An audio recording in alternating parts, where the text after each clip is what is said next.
sitting up or standing up. It just means, you know, do we want to do right? That's all that means. Do you have a desire to do what's right? Or are you like most of us that find where that line is, and I testify, I qualify with it. There's that line where God says, don't go over that line.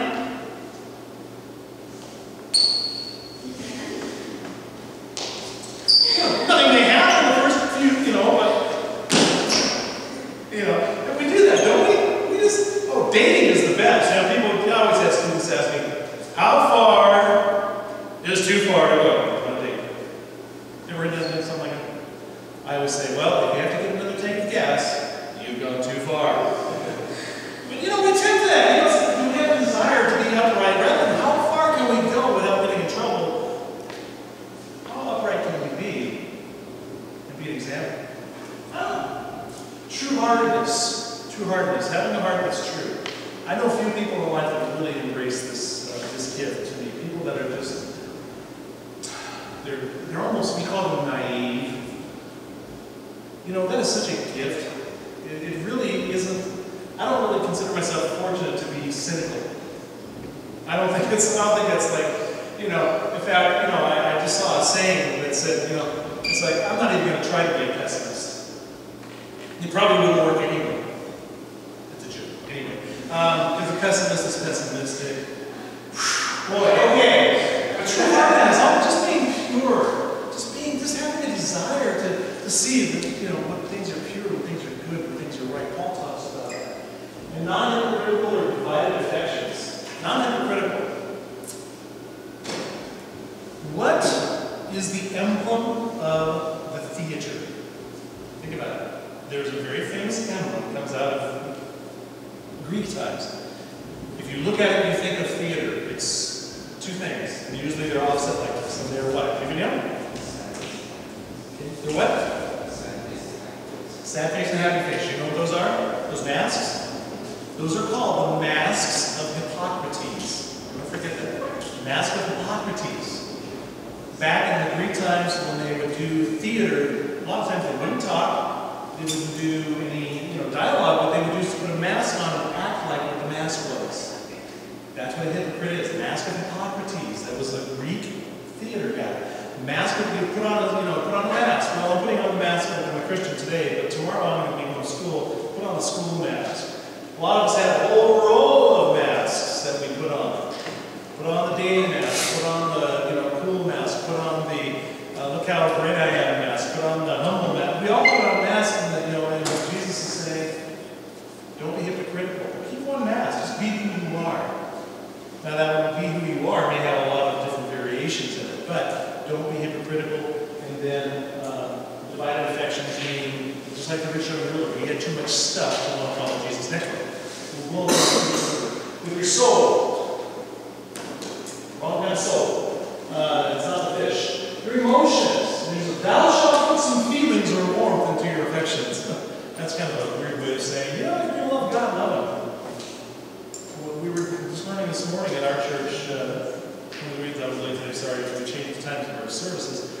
But it's a great passage in Deuteronomy in the Old Testament where God's saying, man, I'm so tired of you playing church.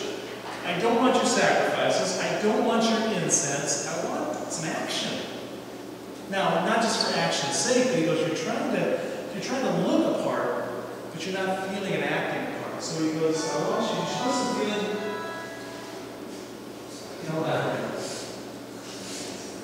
Can you answer it? Can I throw my Bible at you? If you must. But anyway, put some feelings into it. Ever seen somebody who was, like I asked you how you were doing? I've watched it for people, it's like, how you doing? And I say, fine. Good. It's like, well, obviously you forgot to tell your face. It's true! You forgot to convey the message somewhere up to the cranial brain, where emotions come out. With our emotions, put some warmth into your affection for it. Next one. So love God with all your heart, your soul, your mind, intellect. Did you know there was a great writer, a couple of great Christian writers, who their job was to start out disproving Christianity. Their job was to disprove Christianity. And the more they found out about Christianity and studied its history, studied its past, they became believers. In fact, there's a great passage in the book of Acts where there was a town that Paul went to, and he says the Parisians at that Parisia, I think the name of the town was, but the Parisian people were much more noble than most people, because when we left, they kept digging into what we told them to make sure that what we told them was true. I tell my own children, I don't want you to believe Daddy's faith. I don't want you to believe what I've told you. And I've told students and people this for years. I was a religious philosophy major in college, first time around. And I studied all the world religions. And I said, I don't want you to believe what I told you just because I told you. I want you to know what the Parisians did, and I want you to search to make sure you know what you know is true based upon what you know, not what I've told you. That's a good Christianity, not blind faith or blind devotion. Because when people come to my door, to the Mormon Church or the Jehovah's Witnesses, they come to my door and they argue with them. I ask them, how much do you know about the beginning of your religion and the people who founded it? How many details do you know about that? Most of them say, none. I go, I really want to encourage you before you give your life, your eternal life, away on a blind faith. I want you to go and discuss. The guy that translated the Bible for the Jehovah's Witnesses said this in court. In court. You can find it in depositions today from the 1800s. They say,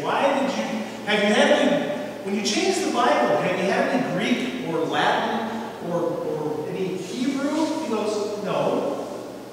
I didn't say this. I didn't make this up. This is what he says about himself. Then they asked him, why did you change the Bible? He says, it simply didn't make any sense to me. Oh. Well, I guess I don't like this rule. Now it's my rules.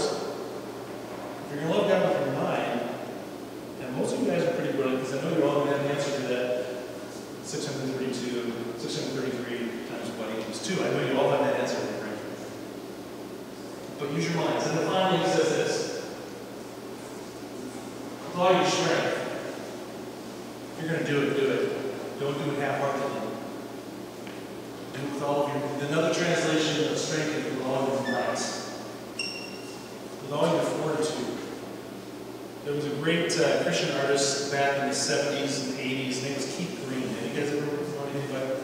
Great Christian artist, rotten pilot. He died in a plane crash because he had too many people in his airplane, but I'm sure he got to heaven and God was going, man, great music.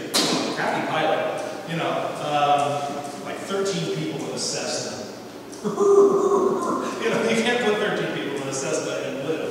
But he was a raging drug addict. A man I used to work with, a college pastor at a church, who used to be a high school teacher. And he goes, Keith Green was one of my students.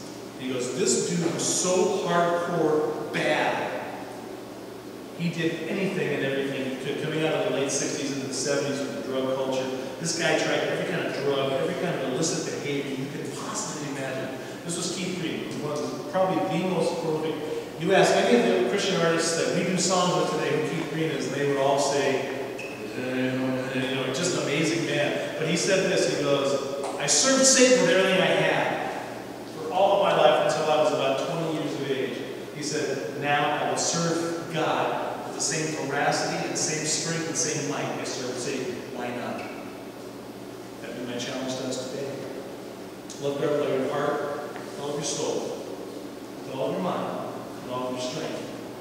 He goes, and if you do that, this last slide is pretty easy. Just love your neighbor as much as you love yourself. Do you guys love yourselves? Be honest. None of you look like you did